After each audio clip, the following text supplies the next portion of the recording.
Halo, assalamualaikum warahmatullahi wabarakatuh.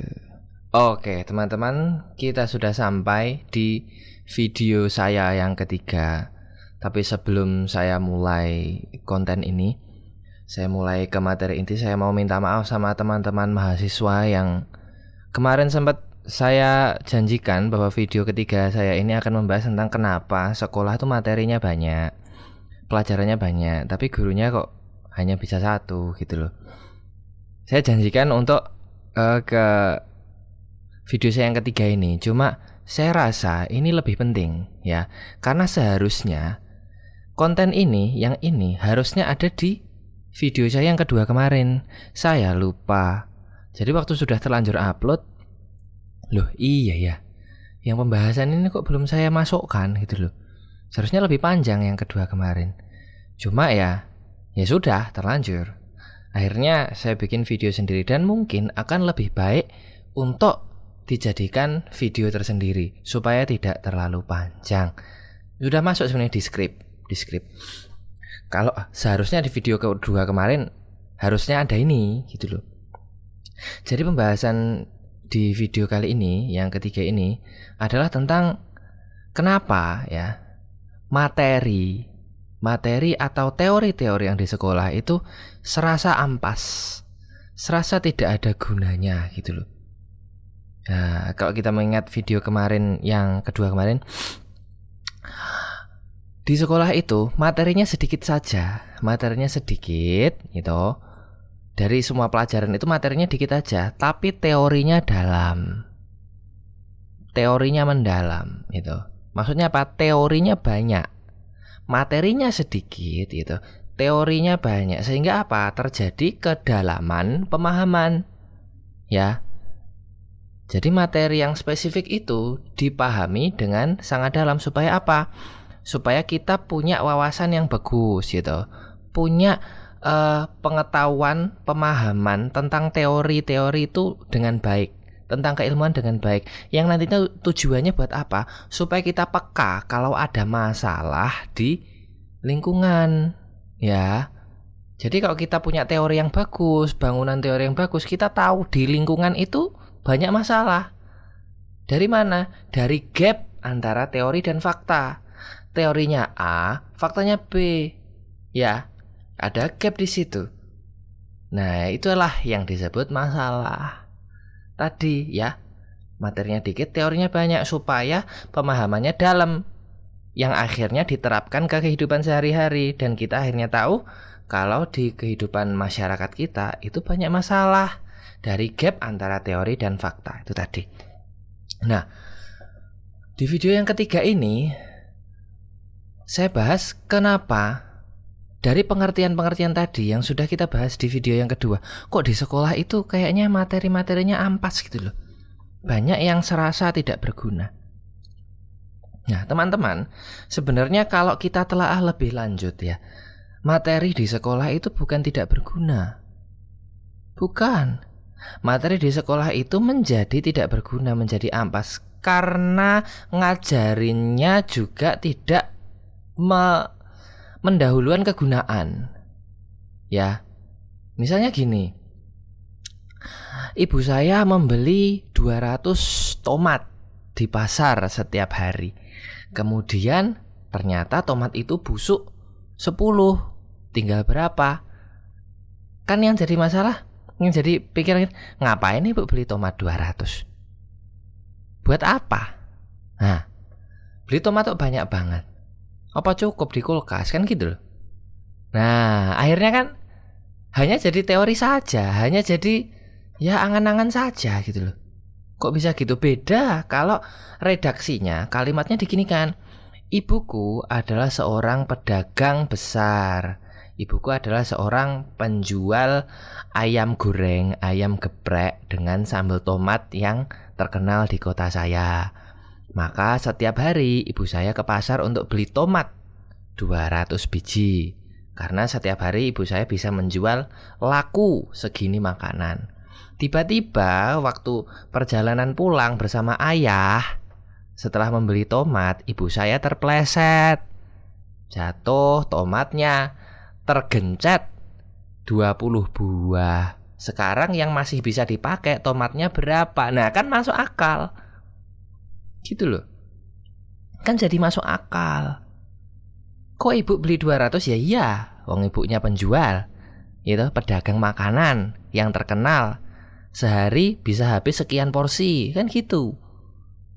Nah, jadi bukan gak ada gunanya materi di sekolah itu, bukan. Tapi ngajarinya emang bikin terasa tidak bermakna gitu loh. Contoh lagi, yang sulit nih ya, statistika. Mahasiswa aja belajar statistika. Ngapain? Bukan jurusan matematika, ngapain? Buat apa? Belajar skala apa itu nominal, ordinal, gitu, interval, rasio, ya, parametrik, non parametrik, buat apa? Produk moment, t-test, buat apa? Ya,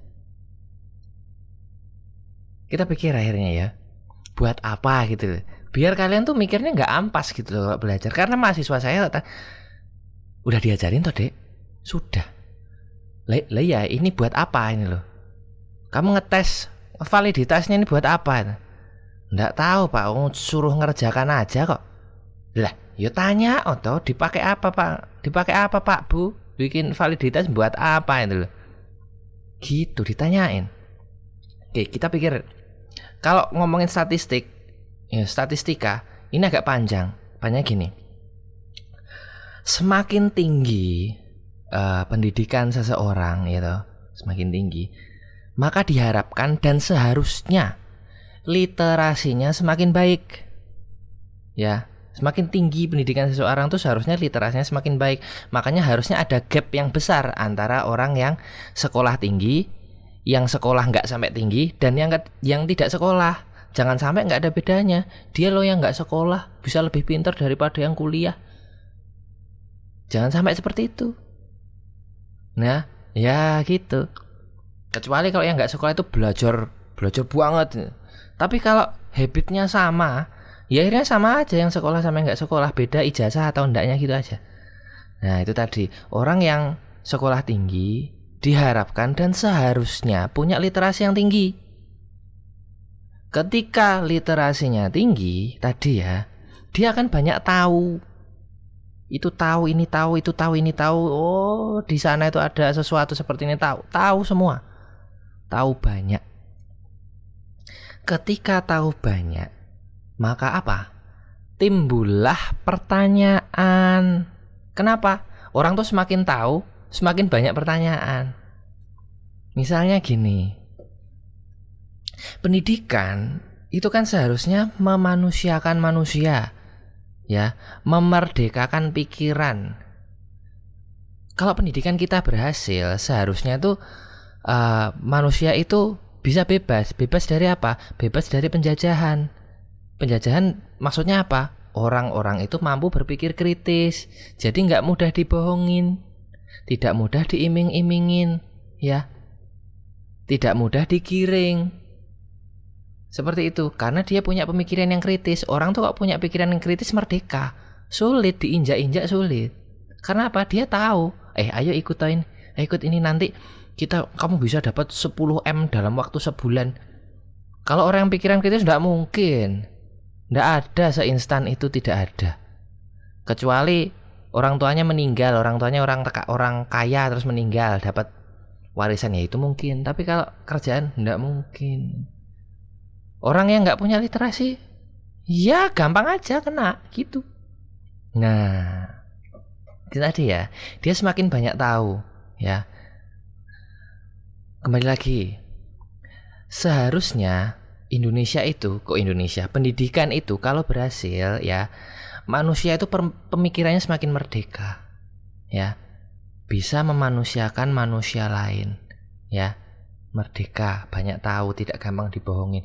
Cuma kenapa Indonesia yang sudah merdeka sekian tahun dari 1945 kok malah ada data yang menunjukkan IQ masyarakat Indonesia semakin turun?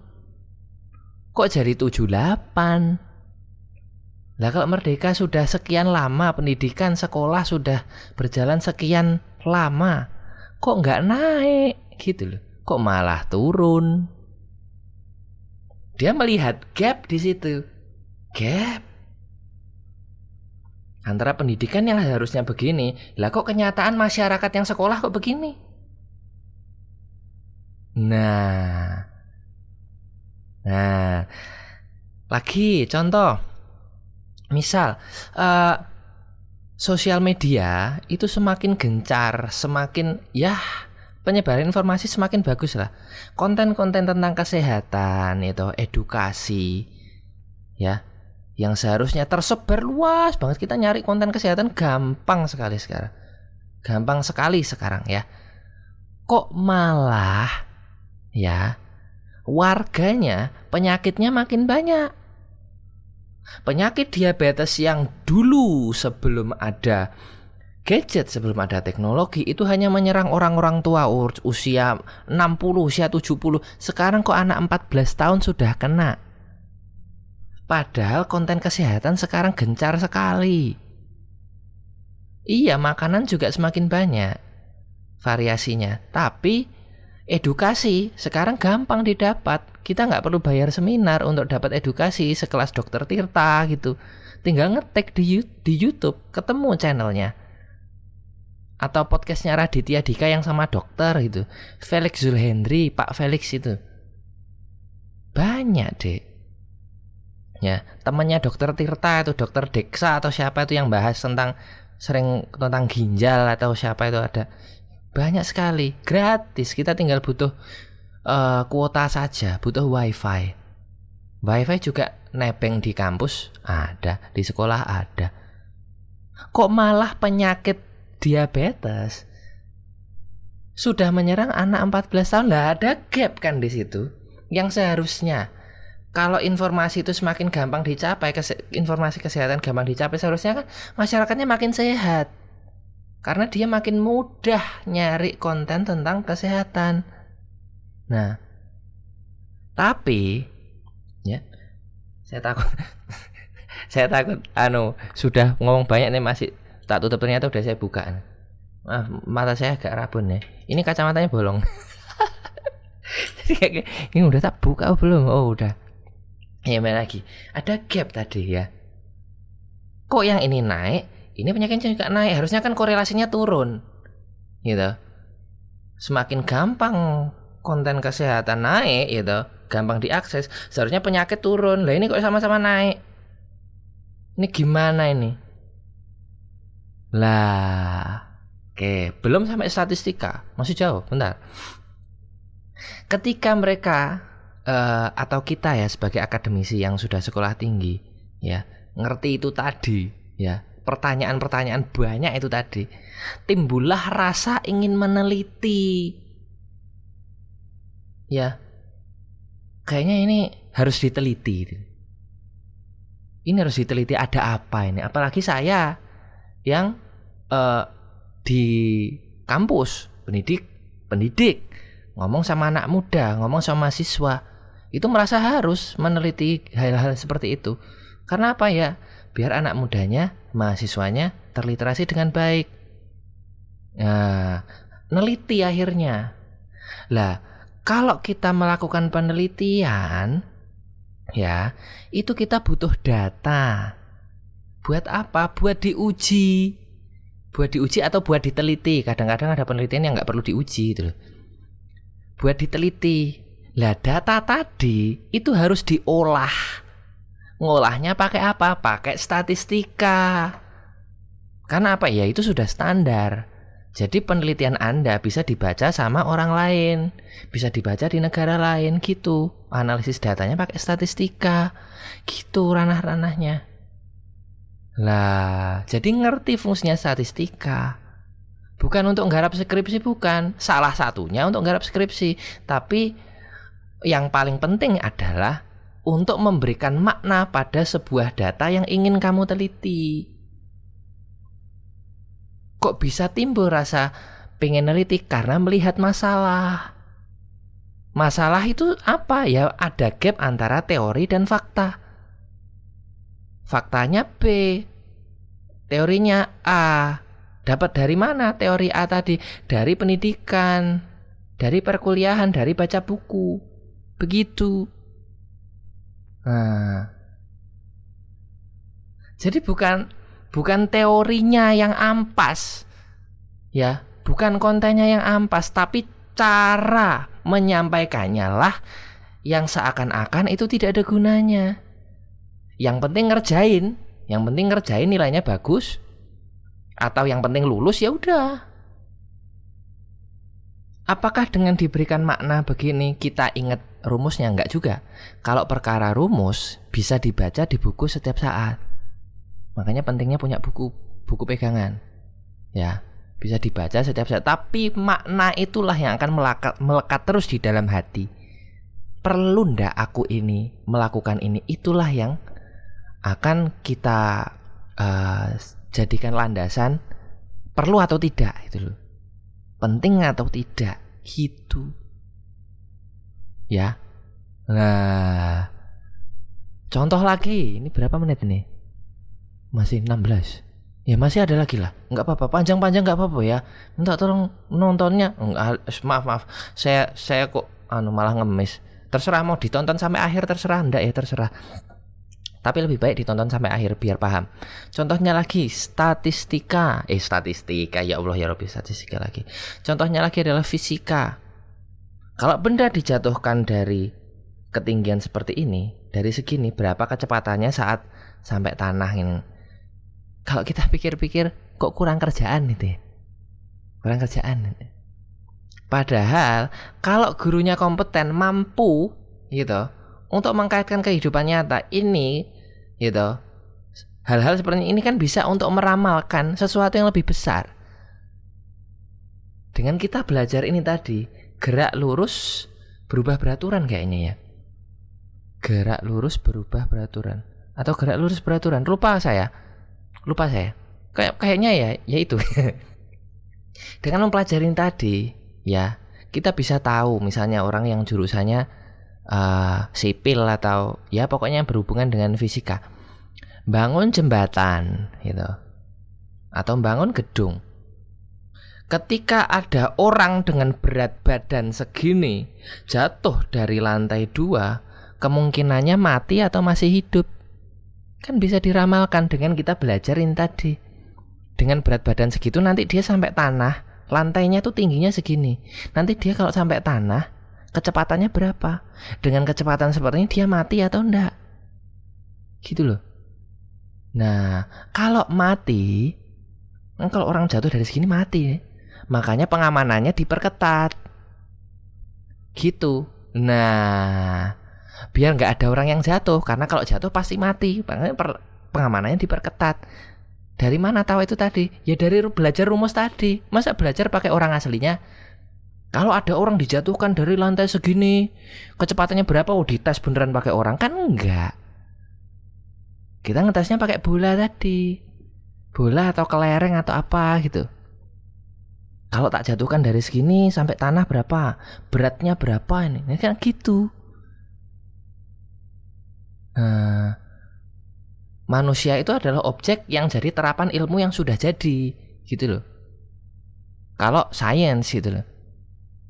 Nah, masa iya nyoba racun ke manusia beneran mati apa enggak? Kan enggak gitu. Nyobanya ke tikus gitu. Kan gitu. Nah, ingat ya, materi di sekolah, teori-teori semua materi ya yang ada di buku kalian ini sebenarnya itu berguna, penting. Kalau gurunya mampu menanamkan pentingnya, enggak cuma ngajar. Bahasa Inggrismu gimana deh enggak di sekolah? Gurunya cuma nulis di papan terus suruh nggarap, itu nggak dijelasin. Gurunya cuma ngirim materi di WA itu suruh baca sendiri. Gimana mau berguna? Apalagi gurunya nggak pernah hadir itu.